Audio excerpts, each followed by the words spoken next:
Hi, good afternoon, guys. So my name is Evelyn Olbido, BSCA, third year. So this is my report. Is all about evaluating alternatives. Production unit have an optimal rate of output for minimal cost. Average cost per unit, minimum average cost per unit, rate of output, minimum cost. Minimum cost and optimal operating rate are function of size of production unit. Average cost per unit, small plant, medium plant, large plant. So, magdepende gani siya kung small ba siya, small, medium, o large. Kaya naaman na sila lain-lain differences. Reason for this economics of scale include distribution cost increase due to a traffic congestion of shipping from one large centralized facility instead of several smaller decentralized size facilities. Complexity increase cost, control and communication become more problematic. Inflexibility can be an issue. Additional level of bureaucracy exists, slowy decision making and approval for changes. The challenge of planning services capacity.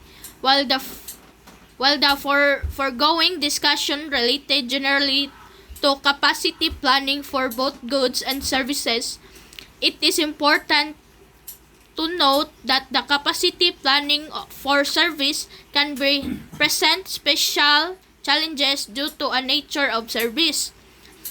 Three very important factors in planning services capacities are need to be near from customers.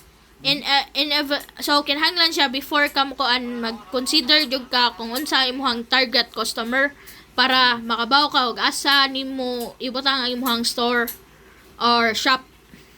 And ability to store service. So kinahanglan siya na mo siya i-consider degree of viability demand. So kung demand ba siya ang imong product or service, demand ba siya sa usa ka society para dali ra siya mahalin or para dali ra sad ka makaginansya dayon.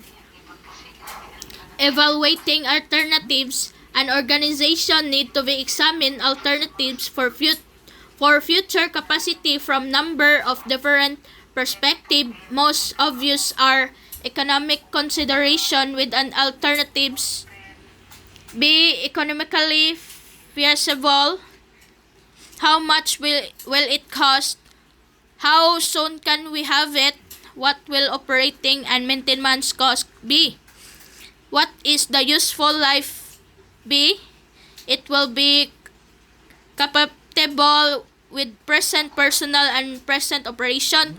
So kinahanglan na mo siya i-consider sad kung pila ang imong puhunan, kung pila before ka mo-build na pila ka months or pila ka weeks siyam kay para dayon makabawi ka sa imuhang sa imong puhunan. So kung kinahanglan ba siya sa tao, dapat mo consider sa gaana.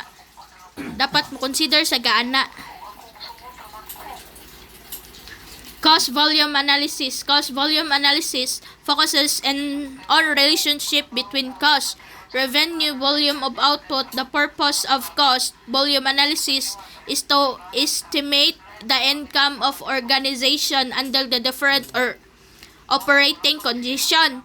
It is particularly used still as a tool for comparing capacities alternatives. Use of the techniques required identification of all costs related to the production of a given product. These costs are then designated as a fixed cost or variable cost. Fixed costs tend to remain constant regardless the volume of output. So ang kani siyang fixed cost bisag unsa pa kadako ang ang iyahang output is that same ra gihapon siya. So example include the rental cost, property taxes, equipment, heating and cooling expenses. So kana siya. And certain alternatives costs, variable costs vary directly with volume of output. The major components of variable costs are generally materialized and labor costs. We will assume that the variable cost per units remain the same regardless the volume of output. So ang katong giingon nga ko dapat bisag unsa pa kada ko ang cost niya is that same ra ang volume of output. All costs can be solved. Table 5.4 summarize the symbol used in the cost volume formulas. The total cost associated with a given volume of output is equal to sum of fixed costs that the variable cost per unit times volume. TC equals FC plus VC. VC equals Q times V.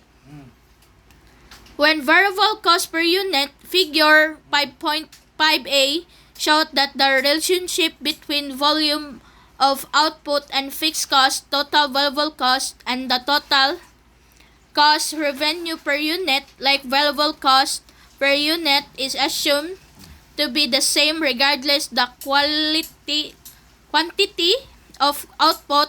Total revenue will have the linear relationship to output.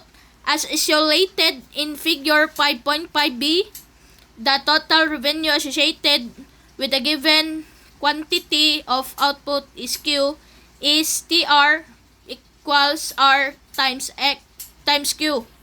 So that will be all. So naapay next mo report nako. Thank you for listening.